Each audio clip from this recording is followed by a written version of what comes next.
of tuberculosis. তো tuberculosis patient আমরা কি করবো, ফার্স্ট আইসোলেশন রাখতে হবে। দেন হচ্ছে আমরা কি করবো, প্রিকশন নেবো, যদি রেসপিরেটরি ইনফেকশন আর্টিকেল ছড়াচ্ছে তার আমরা কি করছি, যে রেসপিরেটরি প্রিকশন নিচ্ছি। নেগেটিভ প্রেশার আছে পুরো রুম রাখছি, যেখানে হচ্ছে লিমিটেড ডোর আর উইন্ডো থাকবে। দেন হচ্ছে আমরা কি করছি, পিপি দিচ্ছি, পেশেন্টকে পার্সোনাল প্রোটেকশন ইকুইপমেন্ট। তো পেশেন্ট কি করে, যখন পেশেন্টের কন্ট্যাক্ট আসছে বাথ করাতে, স্নান করানোর সময়, তখন অবশ্যই যেন ইকুইপমেন্টের মধ্যে মাস্ক, গাউন, গ্লাভস যেন থাকে। মাস্ক যেন অবশ্যই যেন 95 থাকে। যেটা হচ্ছে টিবি পেশেন্টের ক্ষেত্রে যখন থাকবে, তখন আমরা কি করবো, ডায়েট মেনটেন করতে হবে পেশেন্টের। কারণ টিবি পেশেন্ট প্রচুর উইক থাকে, সেখানে কি করবো আমরা, high protein, high calorie, vitamin B6 include আমরা কি করবো, পেশেন্টকে ডায়েট দেবো।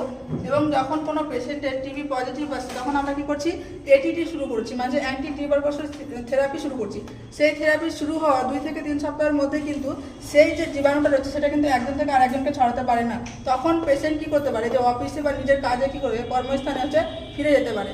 দেন হচ্ছে যে কি, স্পুটাম স্যাম্পল ইউজুয়ালি নেগেটিভ আসে after 3 months use of ATT. যখন হচ্ছে কি করবো আমরা, এটিটি যখন শুরু করছি, এটিটি মিনস হচ্ছে অ্যান্টি টিউবারকুলোসিস থেরাপি, যখন মেডিসিনটা শুরু করছি তার হচ্ছে 3 মাসের মধ্যে হচ্ছে স্পুটাম হচ্ছে নেগেটিভ আসে। এবং কখনোই আমরা কি করবো না, যে এটিটি যে রয়েছে কোর্সটা, সেটা আমরা স্টপ করে দেবো না মাঝখানে।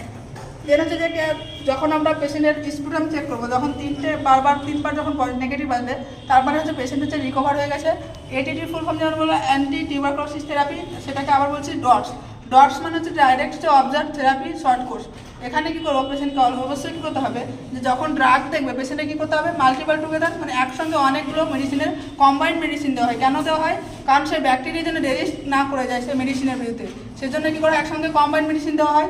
সে এটিটি ড্রাগগুলো কী হতে পারে, ফার্স্ট লাইন যে ড্রাগগুলো রয়েছে, যেমন হচ্ছে আইসোনিয়াজাইড, যেটা আমরা সংক্ষেপে বলি INR, রিফাম্পিসিন আর, পাইরাজিনামাইড Z, ইথামিডল হচ্ছে E। সেকেন্ড লাইন যে ড্রাগগুলো থাকে সেটা হচ্ছে স্ট্রেপ্টোমাইসিন, লেভোফ্লক্সাসিন, সাইক্লোস্পেরিন, অ্যামিক্সাসিন, সিপ্রোফ্লক্সাসিন, রিফাম্পিসিন। এই সমস্ত হচ্ছে সেকেন্ড লাইন ড্রাগ। আমরা যখন হচ্ছে কোনো পেশেন্টের ফার্স্ট টাইম যখন স্পুটাম পজিটিভ আসবে টিবি ক্ষেত্রে, তখন আমরা কী করবো, তখন আমরা কী করবো, শর্ট কোর্স শুরু করবো। কতদিনে, 6 মাসে। ফার্স্ট যে 6 মাসের কোর্স থাকবে, সেখানে কী হচ্ছে 2 মাস থাকবে ইন্টেনসিভ ফেজ, আর হচ্ছে 4 মাস থাকবে কন্টিনিউয়াস ফেজ। ইন্টেনসিভ ফেজে আমরা কী করবো, 4টে মেডিসিনের কম্বাইন্ড মেডিসিন দেবো। যখন হচ্ছে 4 মান্থ থাকবে, তখন আমরা হচ্ছে 2টো মেডিসিনের কম্বাইন্ড মেডিসিন দেবো। তা আজকে পর্যন্ত।